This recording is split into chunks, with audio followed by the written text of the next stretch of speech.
Shonen Flop. Let's go Shonen Flop.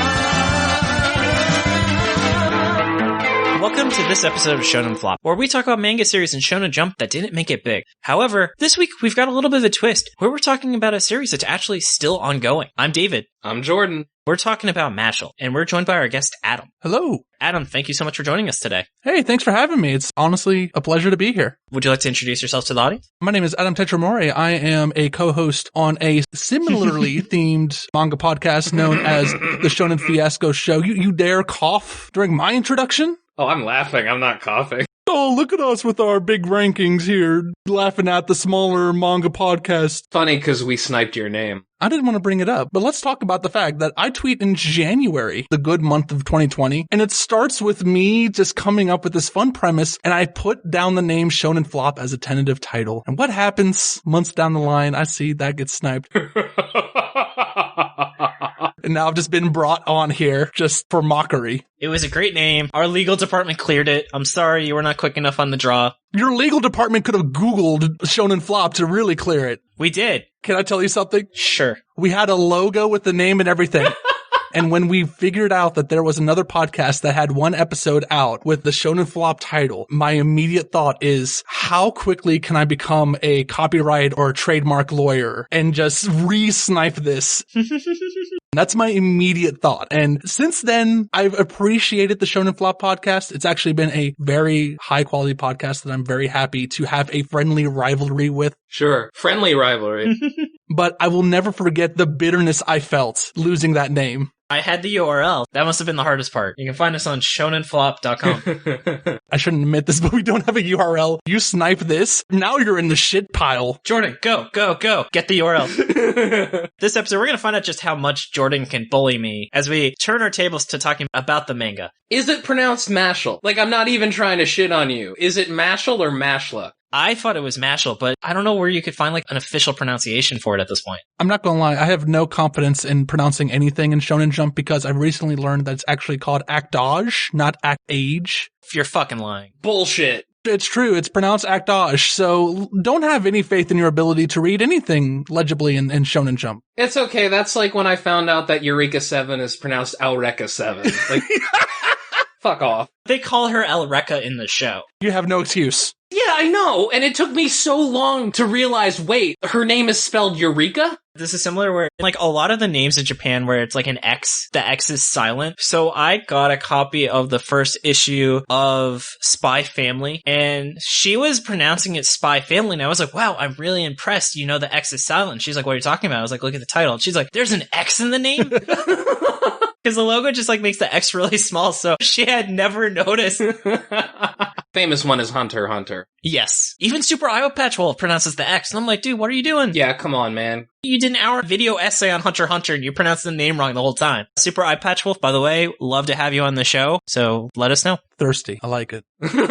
He's got a type. To be fair, I've been pinging at Mother's Basement for like a month now. Mother's Basement, I want Totally Not Mark would also be great. That would be a good one too. David's type is Scottish anime YouTubers. Holy shit. Totally Not Mark literally talks about how Fishman Island is a comparison to his Irish heritage in his latest video. Now one of the hosts called him Scottish, so good luck with that. Right. I remember. Okay. Look, I'm sorry. All Europeans look the same to me. What can I say? This also relates to the fact that this probably has one of the easiest pronounced series since, Golem Hearts, where the character's name was Isaac. Oh, I was like, yes, I can't butcher this one. I'm sure Jordan was still expecting me to be like Isaac or something. That honestly might be how it's supposed to be pronounced, but we'll never know. Jordan, fuck off. I'm not even shitting on you here. I just don't know anymore. You know what, Jordan? I know your mom listens to this podcast. Mrs. Forbes, can you please tell your son to stop bullying me during this podcast? No, Mom. Don't do it. Your mom's a great lady. I've known your mom for like a decade. I've known your mom for like a decade. Yeah, that's because we hung out in high school. I want to say like I've known your mothers more than I've known either of you. Well, I would be lying. I'm sorry. I hope not. Weird flex, but okay. We have a knitting group. It's nice. Mom, I didn't know you knitted. It's very wholesome. You think, Chad levels of talking shit. No, your mothers are good people. Speaking of Chads, why don't we get into the series, which has perhaps one of the most Chad MCs I have ever read in my manga reading existence. Hell yeah. Mashle is set in a world where magic is a part of everyday life. This series is the tale of Mash, a young... It's set in Hogwarts. Sorry, go ahead. Fuck off, Jordan. I would fire my co-host if he did that kind of bullshit to me. You're a bold man. We're gonna try and make this not be a 2-hour recording session, I say. Mashle is set in a world where magic is a part of everyday life. This series is the tale of Mash, a young man who's one of the few not able to use magic. To compensate, Mash instead has trained his body beyond human limits, capable of feats like running on water. Mash's life is uprooted when the police discover he's unable to cast magic, a crime punishable by death. However, he makes a deal with the police that if he becomes a top student at the prestigious Easton Magic Academy, the Divine Chosen, then they'll look the other way, bribed by the riches that title provides. Despite not being able to use magic while attending a magic school, Mash still tries his best, showing off impressive feats like intimidating a curse and deactivating, or slapping a magical plant so that it'll stop misbehaving so he can cook with it. It turns out, to be the Divine Chosen, Mash needs to collect 5 golden coins, either from winning them against other students or impressive feats of skill. The series is still ongoing, so we can't spoil the plot for you, but it starts by just having Mash go on adventures while he's trying to get gold pieces. However, about midway through, we learn that there is this evil society called the Magia Lupus, a group of 7 powerful students that are trying to force their leader as the Divine Visionary. And so Mash and his gang of friends have to battle these evildoers to be able to keep his ability to become the top student at the school. Jordan, why don't you lead us off talking about Mash? As I said before, the chaddest MC I have ever read in my entire life. Mash is a fucking Chad, dude. He's cool. So the basic idea is that since it's a magic world and Mash can't do magic, instead, he's just lifted weights so much that he can just fake having magic. He'll do shit where he just uses magic to defy physics. And I say magic. No, he calls it like muscle magic, tricep magic, hamstring magic. He names all of his muscles. They all have names. Like his left pec is named Kevin. He's also just a very sweet boy. He's very deadpan, just like totally deadpan. And he also loves cream puffs more than anything in this world. There's something weird where no matter what he cooks, it turns into a cream puff. Yeah. They're like learning how to make like magic food or whatever, and it's like that rip off the Harry Potter scene. This is the drinking game where you drink every time we talk about how it references Harry Potter or One Punch Man, where they're like these shrieking plants, and you have to use magic to pacify them, and Mash just slaps like one, and he's like, be quiet. I don't think we directly said it yet, but this manga is basically a parody of Harry Potter. Yeah, it's if One Punch Man went to Hogwarts, is how I describe it. Yes. And so he cooks with this magic ingredients, and despite it being like root plants, it turns into a cream puff. And even like the guy with him is like, I watched the entire cooking process. How did the end result turn into a cream puff? It's a great moment. This manga is sometimes really, really funny. We'll get into that into the parts we like, where there's obviously a reason we're doing our first recommendation episode. Adam, is there anything about MASH that you'd like to add? MASH might be the easiest MC to draw if you're looking to break into manga. Not just because it's a simple design, and that's always a good thing. Like, I will never talk shit about a simple design. But the point of Mash as a character is that his facial expression will never change. If he's in trouble, if he's sad, and if he's like every emotion in between, it's very much just like, I think it works because there's a lot of moments in this where Mash will do something and his first instinct is to say, like, I give a shit. And then he thinks about it for a second with the same expression and goes, maybe I should give a shit though. Oh god, there's one moment in particular where someone's like, I'm gonna get you expelled. And he's like, that's not a big deal. Wait, actually, that would be a big deal. He like punches like vice principal and he's like, oh, whoops, maybe that was a bad idea. He doesn't just punch him. He starts trying to bury him alive.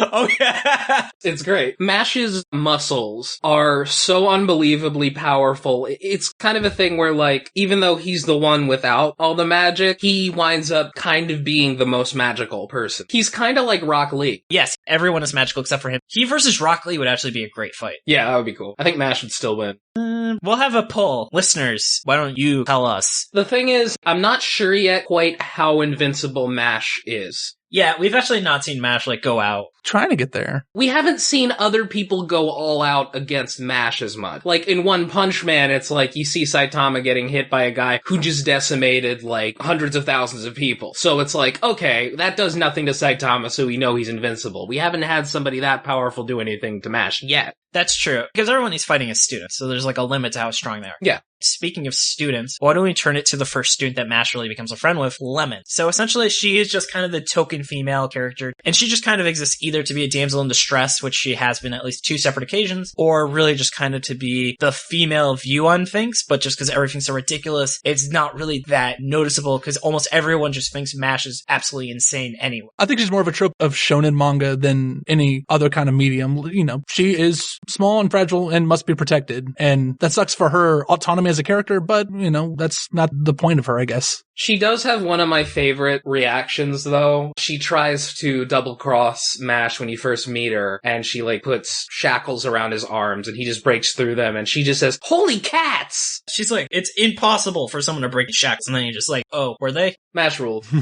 Why don't we get into the, I guess, closest thing to Ron? So, Adam, can you tell us a little bit about Finn? Yeah, Finn Ames is the roommate of Mash and is very much... I'm sorry, how did you pronounce his last name? I thought it was Ames. Ames. A-A-M-E-S? What? Oh, God, I gotta forget. It's Westaboo. Westaboo.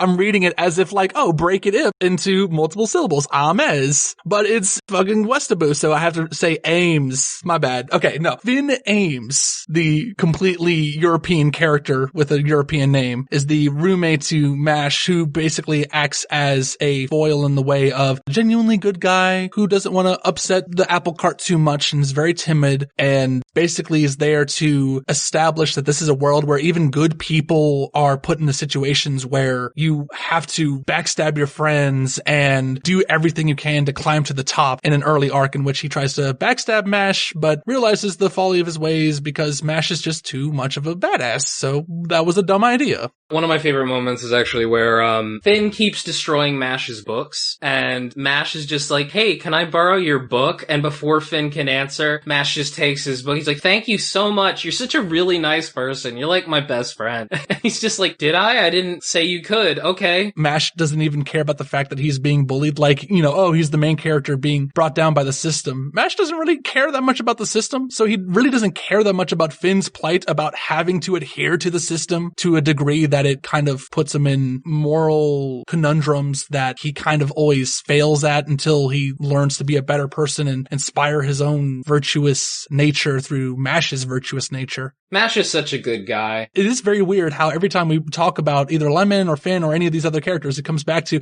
Mash is so cool. God. How about that, huh? It's almost like there's an issue with the other characters in this comic or something. Yeah. There are some characters that at least try and step up to Mash. I think that's a good way to bring up Lance. So, Jordan, what would you say your thoughts are on Lance? No relation to the Pokemon champion. I was gonna say Lance Bass, but okay. So his name is Lance Crown. Are you sure it's not pronounced like crayon or... Shut up. Cron or whatever bullshit pronunciation you've invented?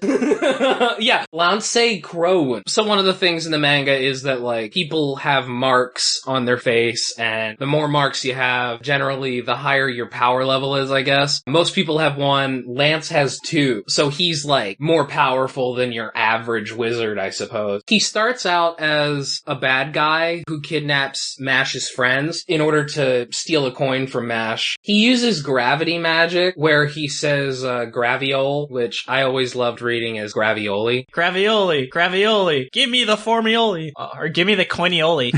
Only give me the formioli. But it turns out that he's not really a bad guy. He just really loves his sister, who lost her ability to use magic, or is losing it. And we find out that he's from, like, kind of an aristocratic family, and the aristocratic families in this world judge people extremely harshly if they don't have magic. And since she has lost her magic, we have flashbacks to her parents basically saying, "Oh man, it's a total disgrace. We're gonna have to give her away." And that really offends Lance. So he's trying to become this divine visionary to basically get involved in the government and change those laws. I would say Lance is the second most interesting character. Mash has 0 marks on his face, and that's how people identified he wasn't able to use magic, so he had to get, like, 1, like, tattooed onto his face so he could fake it when he went to the wizard school. Yeah. Sorry, guys, my COVID virus is kicking in. Todoroki! This is Todoroki!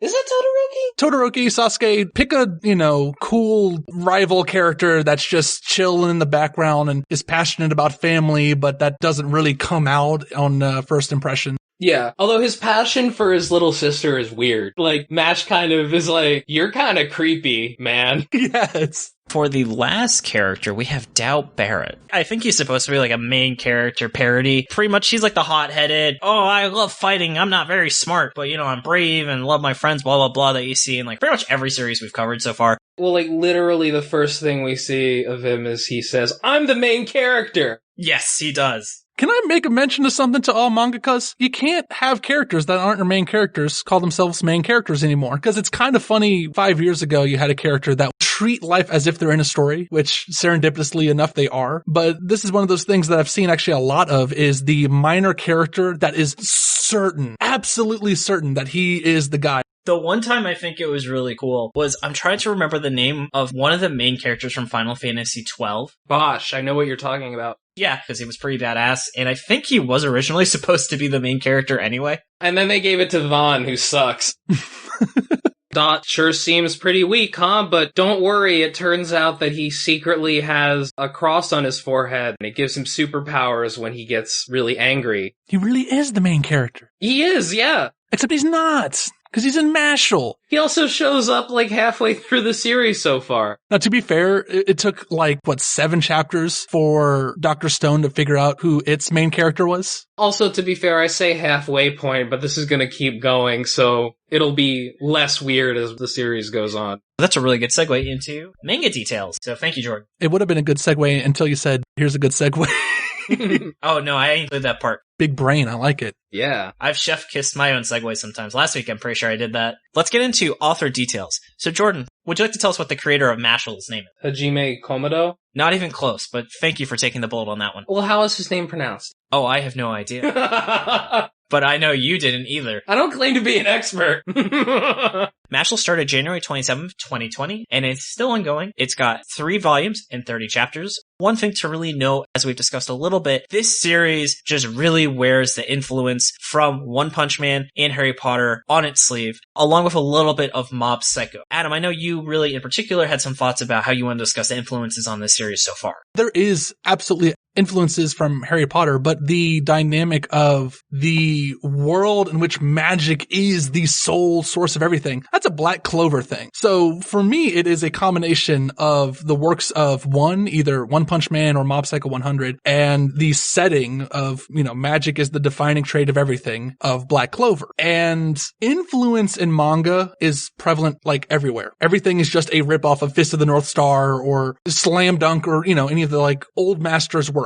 But I do feel that there is a separation between influence and just outright imitation. Yeah. And this reads like something that would not be capable of being thought of or existing, much less being greenlit in Jump without there being the work of one, without there being a Mob Psycho 100 to essentially take a lot of comedic formulas from. It's very odd because this is a series that is competent, but very pedestrian when it comes to, is it actually adding anything to the conversation? I think that's a really great thought. By the way, just for our listeners that may not be familiar, can you go into a little bit of detail on Black Clover, One Punch Man, and Mob Psycho? Absolutely. When I speak of the works of one, I'm speaking specifically of One Punch Man, which got a pretty popular anime adaptation. You can find it on Toonami. That is a series that basically Mashle kind of takes the premise of what if you take someone that worked out enough to be the strongest character in a world in which everyone had to go through supernatural means and high fantasy malarkey to acquire their powers, and the comedic ideas behind that. It's just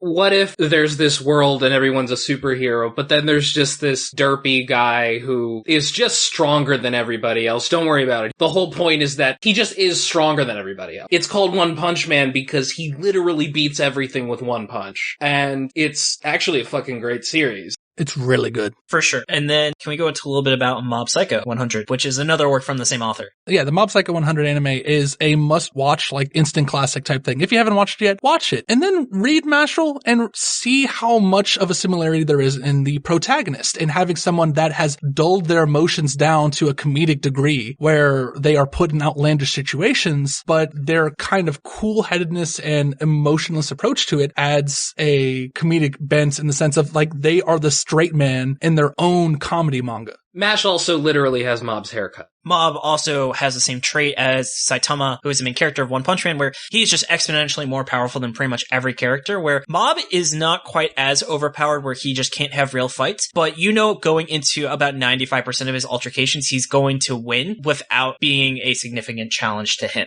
Dots has the exact same kind of ability as Mob, where his emotions, when they reach a certain threshold, go and force his powers to be beyond the pale and increase his magical powers tenfold, and just replace that with psychic powers, and that's pretty much what Mob is. And it's very weird reading the series, being a fan of the work of One, and like just seeing every single little element that really works in that series just plastered. Not even like, I can't use the word influence with this. This is just imitation. One last thing I do want to say is, it's funny though how you mentioned Black Clover being a big influence, because Black Clover, what happened was the author made a series called, I believe, Hungry Joker, which we're going to cover at some point, where he tried to like make a more creative approach, and it didn't fail. And he was like, you know what, fuck it, I'm not going to try. I'm going to throw every single Shonen Jump stereotype into like a pot and make that. And that is really what people consider Black to be. Like, pretty much the main characters are rip off Naruto. I'm not super familiar, so I can't speak in more detail, but that's what I've heard, is it's literally the most shonen to ever be made, but it's played straight. It's not like a parody. Well, I think that's something that's interesting to talk about with Shonen Jump manga, is at the end of the day, it's all derivative, pulling from something. So it's the idea of, if you're somebody that's looking for a unique experience, it's not just, is Mashle for you? It might just be that like Shonen Jump might not be your bag, because I don't know what you can expect out of the Shonen Jump audience, where you have a lot of series that get pitched that are, you know, interesting, unique experiences, but they're not going to work. To be fair to Mashle, it's like intentionally a parody of Harry Potter, you know? Like, it's not really setting out to be this original concept that you've never heard before. It's explicitly like an interrogation of an existing property. I will say there is at least one instance of a Shonen Jump manga that really doesn't play to the tropes that's been successful, and I would say that's Dr. Stone, where it's a Shonen Jump series that literally has like as little fighting as they can get away with. It's essentially human versus nature is the theme of that series, instead of human versus society or human versus human. Yeah, I agree with that. Why don't we turn it to the what it does well section? Jordan, why don't you take us into really one of the things that you most appreciated about Mashle? Dude, it's... it sucks when someone interrupts you, right? Yeah. Wow. All right, go. Dude, it's so fucking funny. The first issue, there's a guy who shoots an energy ball at Mash, and Mash just deflects it. And then he's like, oh my god, he deflected it. And now he's practicing his dribbling skills, because Mash just starts kicking it around like it's a soccer ball.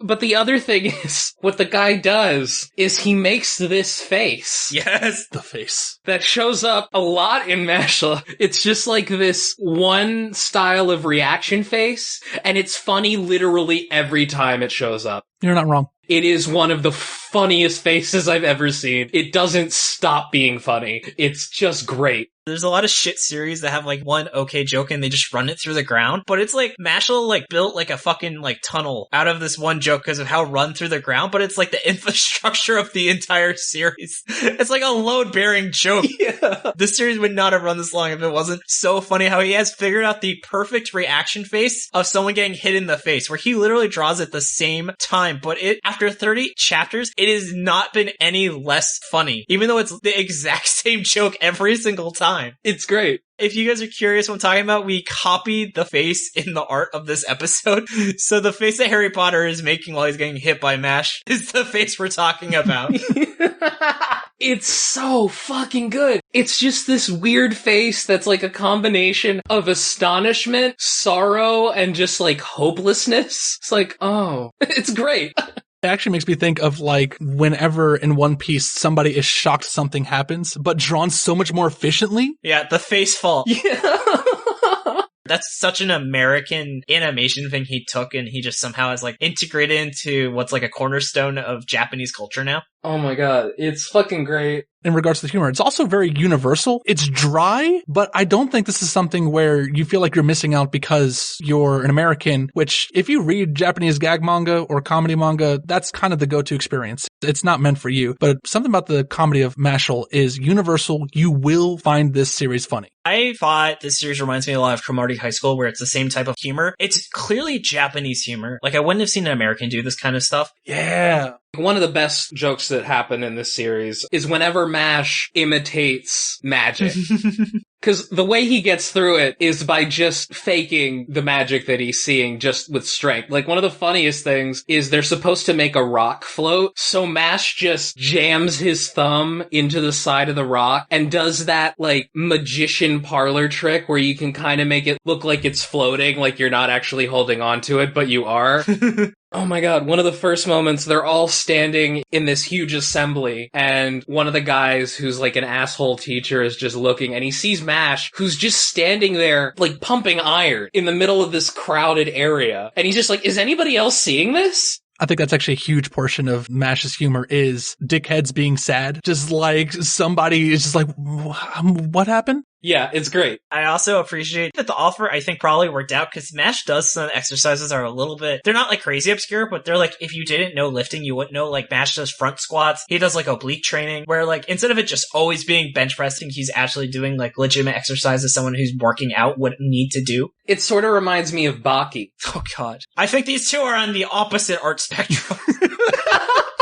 Yeah, but I think they both know a lot about lifting. Yeah. And then in terms of the art, I was going to say, I think Mash, like, really makes excellent use of its artistic art style, where I think it wouldn't have been as funny if it was drawn differently. It's kind of like how One Piece, the art is just very atypical, but it just really works with how the series works. We actually see some examples where the author really flexes his ability to just draw, and it's a choice by the author to have this style. And it just kind of reminds me of Attack on Titan, where the limitations of the art actually add to it. Like how I think Super Eye Patch Wolf talked about how Attack on Titan actually, like, won an award, and they noted that it won it off the strength of its writing, and they literally, like, this is the worst drawn series that we've ever given this award to, which is very Japanese of them to say.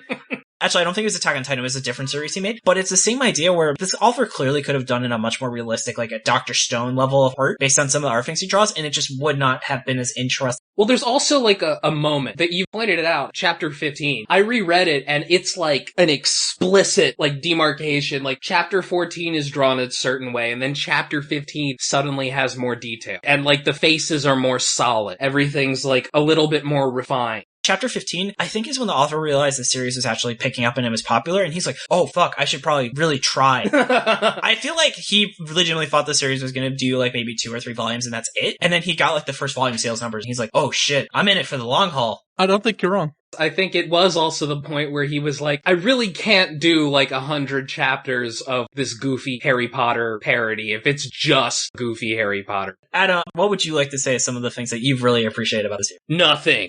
I like the series. I really do. It is actually a funny series. Like, if you're paying $2 a month to read all of Shonen Jump on the Shonen Jump app, it's like, hey, you know what? This isn't a bad series to catch up on and really enjoy just for how funny it is, how well drawn it does get to a chapter 15 mark. I think this is a series that people that liked Reborn way back in the day would really enjoy because it does that same kind of turn from we're a gag manga that's, you know, very high energy straight into we've built a large cast of characters. We are a battle manga. We're basically Bleach and there's nothing you can do about it.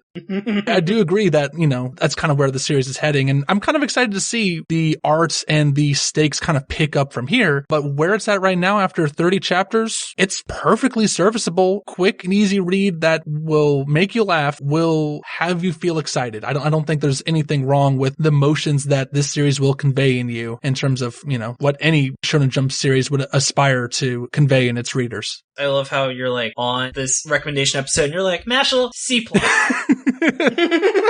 I'm coming in hot with the meh. For those who have looked at our reviews, we have 1 4-star review, and that's from Adam. Because he's like, oh, you know, I'm realistic, it looks more authentic, and that's how I was like, I should probably check to make sure Adam actually liked the series.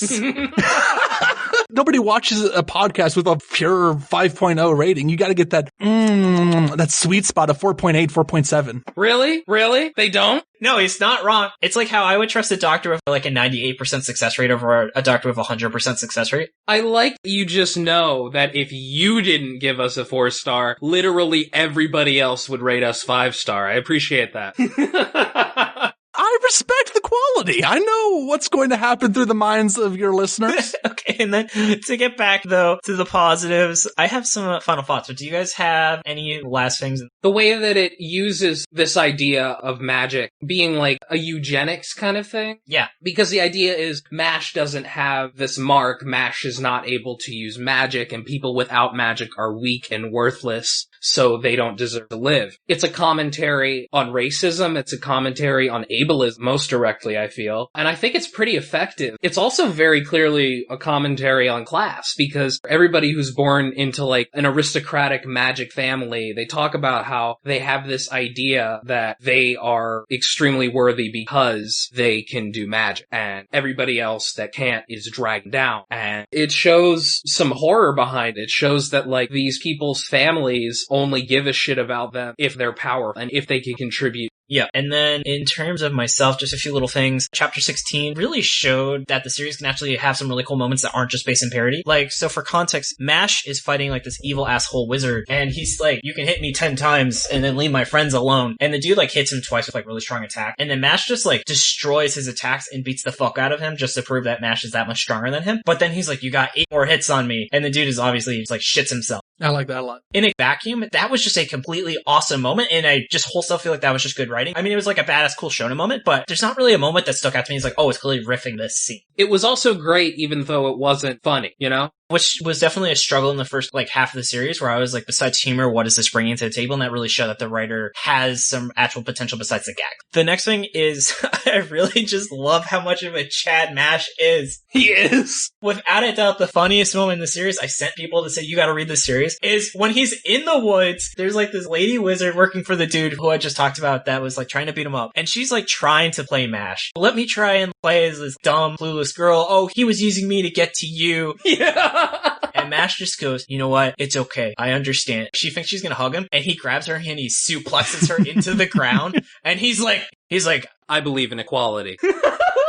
yes, MASH doesn't give a fuck. He just suplexed the shit out of that girl. I very much appreciate that MASH is a legitimate Chad MC. It's not like he's Chad-esque because he's like clueless to things like how Luffy doesn't really give a shit about like attractive women. He just wants to go on an adventure. MASH just is legitimately above it. So this series definitely has a lot of really awesome moments, but I know there are some things that make it not quite like the perfect series, like a Chainsaw Man. Adam, why don't you tell us the areas that you think that Mashle doesn't do so well? First off, the art is serviceable, but you're not going to be reading Mashle because of the artistry, especially in the earlier chapters. It very much wears its basic, simple forms on its sleeves, probably to benefit the humor, but not so much the artistry. And this is, Japanese gag manga. For some, it either works or it doesn't. If you're not a fan of dry humor, if you're not a fan of metatextual humor where, characters think that the main character and then get proven wrong, it's, not going to be your bag. I think the only thing bad I can really say about Mashle is that it isn't for everybody. You're not going to get the depth that you might want out of a new up-and-coming shonen series. You're not going to get a premise that is blowing the doors open for new forms of storytelling. You're going to get a competent comedy action manga. MASH, as much of a Chad as he is still a fairly flat character. The humor itself doesn't really hold up if MASH isn't involved. That's actually a huge critique, I think, with the series. Everyone on this particular podcast is that, Mashle needs MASH. And if MASH isn't there, all the characters are asking, where's MASH? Thanks for taking my line, but yeah.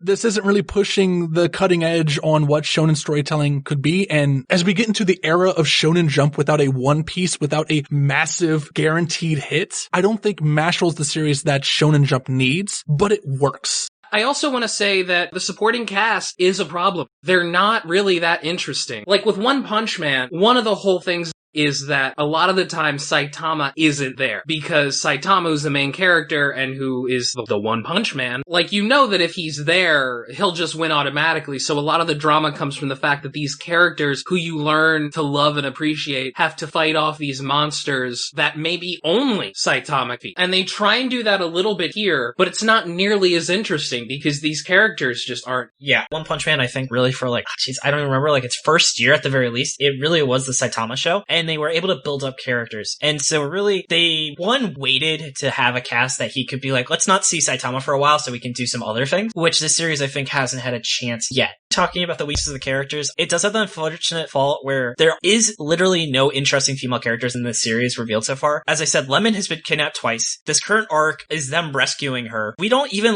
know what kind of magic she specializes in because she's had such a little exposure. She's giving off vibes for me as a Uraraka from My Hero Academia, where she's going to have her moment of, I am growing as a character and I can be a badass, as Uraraka does in the tournament arc of that series, but will then recede into the background again. We'll get a scene where Lemon shows that, she's being influenced by these other characters, but that doesn't always correlate to autonomy as a female character. That makes sense. I had two other notes. I feel like the fight scenes, while they're better drawn, I really am missing depth to them. Like, for instance, if one character has an advantage, they just kind of push it over the top and then they just win. Where, as someone who's rewatching One Piece, what I've noticed is a lot of the One Piece fights kind of have two stages to the fight, where yes, this happens at some point, but then Oda, the writer of One Piece, is like, here's how, just because you thought they had the advantage and we're gonna win, that's not true. I was rewatching the Alabasta arc, where one of the characters figures out their weakness. One of the villains has these balls that explode, and he detonates a bunch of balls by him, but we find out he's so tough he could survive that. And I legitimately was like, oh shit, I don't know how they're gonna win now, because the really obvious way they were gonna win didn't work. And that moment just doesn't happen in the show, where if you realize how the character's gonna win and they do it, they win. Now, does that character work for the Intergalactic Ball Federation? Fuck off. Callback! You can find out about the Intergalactic Ball Federation, episode 8, Samurai 8. Yeah. The last thing is, in the current arc where they've really started having a plot that's going to last more than 5 or 6 chapters, I was just a little disappointed that they did this really lazy shonen trump where they separate the characters in a very forced manner just so everyone can have fights, instead of there being an actual reason. Again, in One Piece, the Alabasta arc, they separated all of the characters so they could have individual fights, but they had a very strong plot reason. They were trying to distract the enemy, trying to find this princess that main characters were protecting, and they did a bunch of decoys, and that's how everyone got separated, which was a very organic way to still get the same scenario where people are just having, these one-on-one or two-on-two fights without literally having a character be like, oh, you've come into my dungeon, I'm going to drop the floor and split you guys into different rooms, which is just really lazy. Yeah. Also, one of the big overall flaws, I think, is just that the action just isn't nearly as good as the comedy, and it seems to be shifting more. I think that this author might be able to change that by making the characters interesting, and it's still very funny, but it's kind of good action versus great comedy, Completely agree. And then, do you guys have any other areas? Glad this section is kind of short, because that's the point of this episode. Adam's like, oh boy, I got more to say, but David won't let me. I said everything I could. The art is simple, but that serves the story. The characters are flat, but that serves the story. I don't know if the series gets better if you take these flaws out. If it works, it works. It's also possible that in a year we'll be like, man, he really turned that into a really great manga. Because we are only at chapter 30. Yeah. You gotta remember, Zoro Mihawk fight in One Piece happened in chapter 50. So levels of shit just got real. There's still plenty of time for that to happen. Look at Kinnikuman. If you ever try and read that manga, which is a wrestling manga from the 70s or 80s, it's the thing that Ultimate Muscle is based on. Yeah. Now we're talking about my shit. Let's go. Yeah. Most of those first chapters are just dumb, weird jokes, and suddenly out of nowhere it transitions into a wrestling manga. Yeah. Adam, you saying that there are some components that may be weaknesses but are kind of load bearing is a really good segue into talking about what we hope the series does moving forward. That's why I said it. You motherfucker. You set me up so well, and then Jordan was like, and now for something completely different. Our audience that I have to explain One Piece to has certainly read this manga from the 80s about wrestling. I would say I really want to see the series prove that it can be interesting without MASH. Some of my favorite series, like Dr. Stone or One Piece, all had arcs where they actually went a long time without either the main character or the supporting cast. And that's just something that I know Mashle isn't ready for. And so that's kind of a challenge for the writer, where I'd love to see him actually develop the world, develop the side characters to really be here's how the series can be interesting, even if you're not seeing MASH slap people in every chapter. Yeah, I think that that's a pretty good point, because that is the biggest flaw here. It wants to be a manga that isn't just following MASH, but it hasn't gotten to the point where that's super interesting yet. You do start to see that with Lance, I think. He's the closest one to being interesting. I agree that Mashle right now feels like it has a growing cast because that's what battle manga is supposed to do, but it doesn't really know how to make these characters flourish with the limited page time that each of them have. The mangaka is trying his best to get to that point, but it's a work in progress. For sure. And on a similar note, I really want to learn more about the world. We know very little about even how the school functions besides the fact that there's 3 houses. We don't really know what the government of the world is, why they need to execute people that don't have magic, or even how like magic works itself. Like we see people specialize in different magics, but we don't know how they intersect. Are some magic types related to each other? There's a reason people are only using certain types of magic if they specialize in it. And it's kind of like the opposite of Samurai 8, where Samurai 8, we knew a ton about the world, but we just didn't have a reason to care. And I feel like Mashle has made me care now about what's going on to the point where I actually want to be like, hey, how does this whole like magical world thing work? Yeah, it is also kind of an interesting thing where, unlike Harry Potter, where, like, anybody can kind of use whatever spell, here it is very much specialized, or at least it seems to be. One of the characters, Lance, he uses gravity magic, Dot uses explosion magic, and that's just the magic that these people... I guess the idea is that everybody there is also learning the same magic, but it's like, well, why do these people specialize? What does that mean? That really leads me to the last thing I wanted to talk about is I really love to see people also using magic for non-combative purposes, but with the caveat where I'd like to see them in combat, because there's literally no examples of people doing non-combat based magic, really. So it'd just be cool for the writer to actually have to challenge himself and be like, here's like a fill a bucket with water spell, and he uses it to like throw a bucket at someone and like distract him, and then he punches him. Something like that. Because every magic right now is literally just a type of attack. You want more clever use. Yes, I want some like JoJo style bullshit with the magic. I knew you were gonna say JoJo. I fucking knew you were gonna say JoJo. You could say JoJo. Like, for instance, JoJo just has, like, this crazy shit where this guy's like, I put a magnet in my pocket, so when you tried to stab me, it moved the knife out of the way. So that's how I could counterattack. Like, dumb shit like that, where these people all can use magic, but literally they just throw in, like, fireballs or, like, pillars and metal instead of doing any, like, crafty shit like that. See, but I don't even think you need to go so far as to have like JoJo levels of intricate powers working together. You could do something as simple as have Mash work alongside these other characters. You have a side character that works in explosions. What if Mash just grabs an elusive, speedy character and then says, all right, explode my shit. And then Mash doesn't give a shit because he's Mash. Like, you could do a lot when it comes to cooperative powers. Yeah, then you have different characters kind of working together to play off each other, and it also a way to make it so that Lemon maybe doesn't stay a total damsel in distress. Maybe she has a power that contributes very well to the overall team. Yeah, 2 birds with 1 stone. Set up a 2-on-2 fight, but then it just turns into 2 1-on-1 fights, and I was like, oh. Yeah, that frustrated the hell out of me. To be honest, I think the writer, he is like a master of getting away with being super lazy. I thought you wanted this to be the recommendation episode. What have I awoken?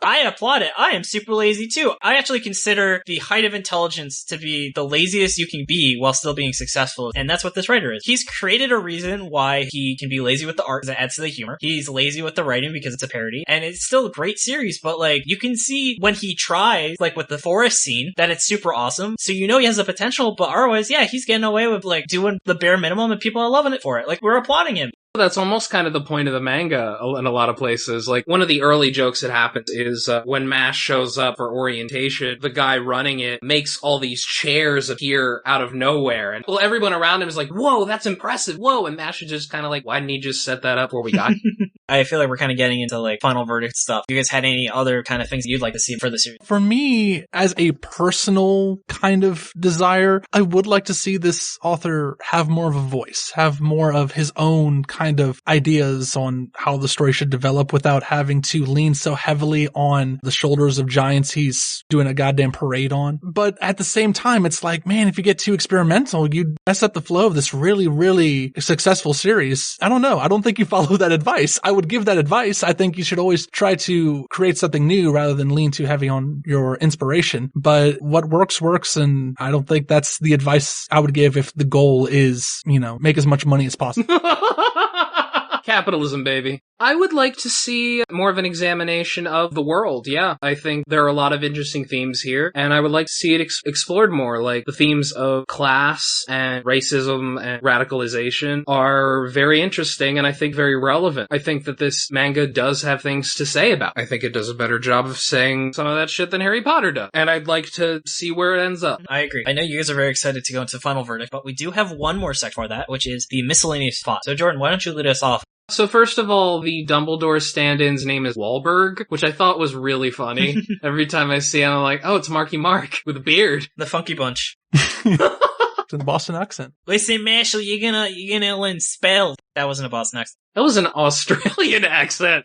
My Australian accent's just too good, so it just evolves into that. Like, oh mate, you top Blakely, Marshall. You punch bloke like nobody else's business. Alright, we'll let you in the school, you damn right, mate. Now, see, it does sound like someone with a Boston accent doing an Australian accent, so we're half right. Oi, mate, where's the harbour? Can I get some chowder? I do also want to say that it also leans into a lot obvious criticism with Harry Potter that I really appreciate, especially with the houses. First of all, I love that there's 3 houses instead of 4 houses. The author of Mashle realizes that Hufflepuff and Ravenclaw are completely fucking useless. Do not argue with me, you know I'm right. They also recognize that the 2 other ones, like Gryffindor and Slytherin, are very clearly defined by class, but it's just not fully acknowledged. Here, it's like explicit, no, the Slytherin stand-in are like a bunch of rich, straight-up racists, and the people in the Gryffindor stand-in are nice, poor people, you know? I kind of appreciate that. There's also, like, an Azkaban stand-in, Hecatrice. Yeah. Now, something that's interesting that I noticed was they mention, what's the name of the guy that they're starting to hype up as the main villain? Like, something Zero, but his silhouette looks exactly like the Dumbledore stand. So I'm pretty interested now. Ooh. Does that mean Dumbledore's evil? That's something that was hinted at in the series that J.K. Rowling completely dropped. I think we went through a lot of these miscellaneous thoughts outside of edgelord using gravity magic. Yes, it seems like it's like a trope where like really edgy characters have gravity magic. The big instance I can think of is the character from Zatch Bell. Oh, the goth puppet? Yeah, like there's something about like really hardcore edgy characters using gravity magic. Because it forces you down on the ground where you belong. Kneel. I love the trope that everyone's just agreed upon that gravity magic looks like a big dark orb. Makes sense. I mean, I guess what else would you do? Yeah, it's like black holes. That's gravity. And then the last thing is, I'm just gonna call it now that there's gonna be a scene where Mash's dad, who's not his bio dad, he's like 65 and Mash is like 15. There's gonna be a scene where Mash's dad's gonna have like this revelation where he's gonna be like, Mash, I need to tell you something. I'm not actually your biological father. And Mash just goes, yeah, duh. The other thing is, I think it's really clever how they sort of did a reverse of the Harry Potter scar thing, where everybody has what they call a mark, except for Mash, but the mark looks a lot like the Harry Potter lightning bolt scar, or at least is clearly inspired or a reference. Right. The twist, whereas in Harry Potter, the main character is the only one with the scar, in Mashle, Mash is the only character without the scar. I think that's clever. I think that's really interesting. And it goes beyond that, where you have characters that, oh, I have 2 scars, so I'm like double magic. Oh yeah, there's a character with 3 scars, too. Sometimes roll my eyes. They even have the new revelation where it's like, what? He has a cross on his forehead. And it's like every single new magic development has to come with like a shape that gets drawn on your face. And personally speaking, I don't think power overall, even magical power, is a good enough prize for bullshit being drawn on my face against my will. I am waiting for like a Bleach style moment. Bleach had this really famous moment for being terrible where there was like this organization, the members were ranked from 10 to 1 and they had tattoos. Right, I remember them. And the number 10 guy, like near the end of it, has this revelation where he says, whoever said we were ranked 10 to 1, and he rips off the 1 and he's actually rank 0. You're like, shit. I was expecting a scene where this dude has like 1 mark on his face and he's like, whoever said I only had 1 mark, and he like has like makeup and it turns out his mark is like 3 pieces. Yeah. I'm literally expecting the same thing. When they were showing the guy from the side where he has 3 marks, I was almost expecting him to turn around and he's got another 3 mark. He's just like lifts up the back of his hair and it's like, look, it's another mark. And then Mash grabs like a Sharpie and he draws like 2 more marks on his face. And he's like, oh wow, look at me. I've got 3 marks too. Oh man, I love this series. That would be a great response, actually. Us saying that we love this series and that's pretty great, and Adam being like, it's okay. Yeah, this was pretty great. Is a good segue. Perfect segue. Into the final verdict. Why don't we start off our final verdict with the 6-word summary? I feel like we're all gonna have very similar 6-word summaries. Yeah. You literally said my 6-word summary earlier on in the show. Oh god. One Punch Man, but in Hogwarts? Yeah, mine is also has the word one punch. or it has the word one in man in it, where I said one joke man, parentheses, it's still funny. Because that joke just never stops being funny how it draws the face when Mashle hits someone. I know, it's such a good face. I love it so much. If I ever got an anime tattoo, it would be the mash punch face. It's just that. God, yeah. Adam, what did yours say? Can I get a 7th word reprieve? Because I do have a good one, but I need that 7th word. Because for me, the summary, it's got to be, if it works out, don't fix it. Because for me, it's a series about working out enough to acquire the power to defeat magical beasts. And this is a premise that's been done before, but why change it? Harry Potter parody that works out. The workout was a nice pun. Hey, that's pretty good. Oh, Harry Potter and the Sworster. No, I almost had it. All right, never mind. Harry Potter and the Sorcerer's Gym. But yeah, I very much enjoyed this series, as you guys have. In fact, it's special. Definitely worth checking out. It really picks up around chapter 15, 16, so it's a little bit slow, but definitely still worth reading until that point. But that's really when it gets to the element that makes me really want to wreck the series. Overall, Jordan, what do you think of MASH? I really like it. I almost disagree with you, though. I like the first 15 chapter kind of more. It's just so funny. Like, the first 15 chapters are just constant gag after gag after gag, and it always works. You know, after that, they add in the action, which I don't think is quite as effective as the gag. But I still really love it, and I still really like the chapters that come after it, and it's still really funny the whole way through. I definitely recommend it. Jordan's right, the first 15 are better. But beyond that, I think if you want to give the series a read, check out the first couple of chapters. You will figure out whether the series is for you within the first 3 chapters, because nothing much changes beyond that. And regardless of whether it's derivative, or regardless of whether this is something that's been done better in other series, there's value to this. And I'm actually happy to read this every single week it gets published, despite all the complaints I have with it. And I think those are some really great reasons why people should check it out. And then, Jordan, how would you compare this to Chainsaw?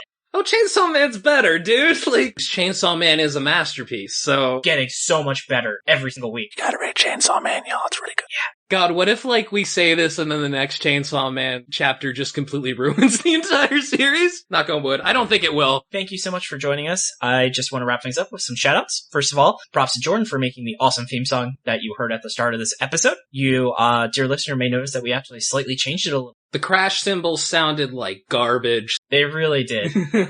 I know a lot of people that say they skip the theme song. We'll have less people that say that now. Aw. All my hard work. I know, it's great.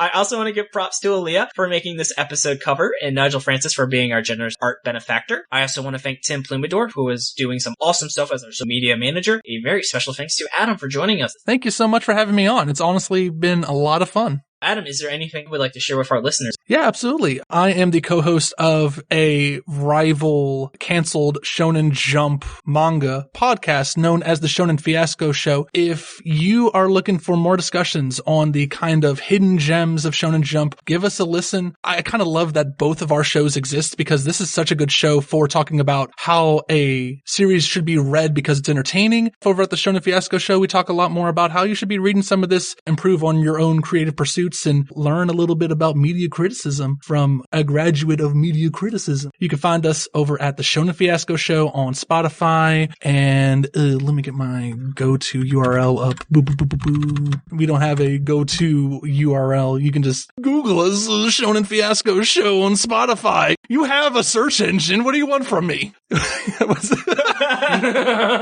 You're channeling Big Gabe energy. What? I feel like Gabe talked like that last week, where he was like, "Oh, I don't have a podcast. You know, not everybody doing podcasts." I don't know. I thought you said we had gay energy, which it's a podcast run by 2 queer men, but I mean, shit. GABE, the name of our guest from the Samurai 8 episode. Yeah, check out our big gay energy over at the Shonen Fiasco Show. Awesome. And then I just want to give some shout outs to people that have been liking and sharing our show and giving us iTunes reviews. I really want to give a shout out to Sleepy Oni, the Mech Anime Review, James Restig, the Weekly Cooldown, Jake Hawkins, Hero Fletch, Chris is Cool, Victor De Silva, and Karabi Andrews, who have all been liking and sharing our posts. Thank you so much for really getting the word out about our podcast. And then I also want to give a shout out to Brian Valdivizio. I'm very sorry, I probably butchered that. You listened to this podcast, you knew that was going to happen. And D. Simi, who wrote us from iTunes. I want to stress, as always, if you can write us a review, we are more than happy to give you a shout out. It really helps Han be listed higher in the iTunes store, which is really what lets us keep making episodes. And then in terms of general shout outs, the first thing I want to do is in America-Manga series Gray. I was approached by the creator of it, first issue. It was a really awesome read. I don't know if you guys had a chance to check it out, I did, actually. It was very good. That's high honor. At some point, I'd like to do an episode just on American-Manga and read about, to like review them. Maybe talk about like from the first issue, like what I thought. So that might be a fun like special. So if you are a content creator, feel free to reach out to us on Twitter. Happy to read it and discuss it on the show and tell our readers what we think. But overall, it was pretty cool. Just a general gist is there's a virus that causes the government to be forced kind of to maintain the peace. One way of doing so is they create a highly trained agents to maintain order. Find out more about the series at thegreyroom.org, and that is Grey spelled Grey. What was that one relatively famous American manga that was like everywhere? Gold Digger? It was like furry. Do you know what I'm talking about? Pulls that collar. I don't know what you're talking about. I know Adam dabbles a little bit in furry, and I was like, oh, I have a friend who's a furry. My friend John. Do you know him? And they were like, this is ridiculous. No, we don't. And they're like, oh, fuck, we do know that. The next thing I want to give a shout out is check out the Chaotic Silly podcast. It's an animation podcast where they look at a variety of anime and Western animation. Their latest episode on the ever iconic Bee movie was really great. You can find them on Twitter at Chaotic Silly. The next thing is I want to give a shout out to Mitch Loves Anime. This guy is really awesome. So I'm going to play Hello, Konnichiwa, everybody. And it is Mitch from the hashtag best worst anime podcast, TalkinAnime. Come join me every Thursday as I talk about all things anime. You can find me on all podcast platforms around. I will see you guys in the flippity flop. Bye bye. The next one is I want to give a shout out to the Career Crossroads podcast. Jonathan has an awesome show where he talks about the career paths of some interesting people. He just started the podcast, but his first episode was about a blacksmith who eventually became a massage therapist. So you'll want to check it out to learn about how kind of someone went on that path throughout their life. I see it. Beating out kinks in armor, beating out kinks in backs. No. Jordan, do you have anything you want to talk about? Plug vampires 2 months before the episode comes out like you usually do? No, that's why. Because it's still not out. I keep being like, Jordan, why are you plugging a podcast that's not coming out for 2 months? I just love your co-host name is like Rush Shamba Bamba Lambada. Shambam Bamana, get it right. God. We don't pronounce names properly here. That's not our bag. Someone's got to make like the Black Panther Rest in Peace where it's like trying to pronounce a name properly and just be like, we don't do that here.